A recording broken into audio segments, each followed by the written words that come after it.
అనగనగా ఓ గ్రామంలో ఓ మేకపిల్ల ఉంటుంది. ఆ మేకపిల్ల సంతోషంతో కేరింతలు కొడుతూ చలాకీతనంగా ఆడుతూ పాడుతూ ఉంటుంది. ఆ ఊరిలో మేకపిల్ల చాలా తెలివైనది మరియు ధైర్యవంతురాలు. ఒకరోజు మేకపిల్ల కొండ మీద తన స్నేహితురాలతో మేత మేస్తూ ఉంటుంది. అప్పుడు గుంటనక్క వచ్చి అక్కడకు ఆకలితో చూస్తూ ఉంటుంది.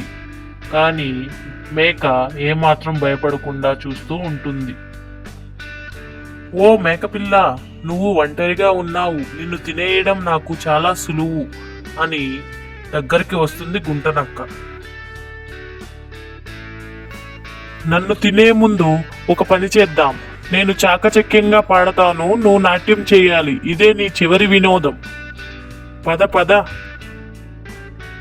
నక్క అంగీకరించి నాకు నాట్యమే కాదు అన్నీ వచ్చు అని మేకతో బదులు చెప్తుంది.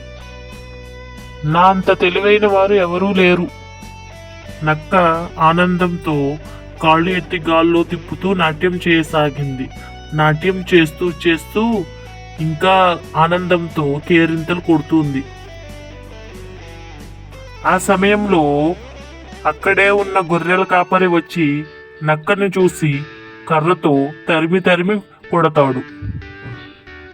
మేకపిల్ల సంతోషంగా గొర్రెల కాపరితో నవ్వుతుంది.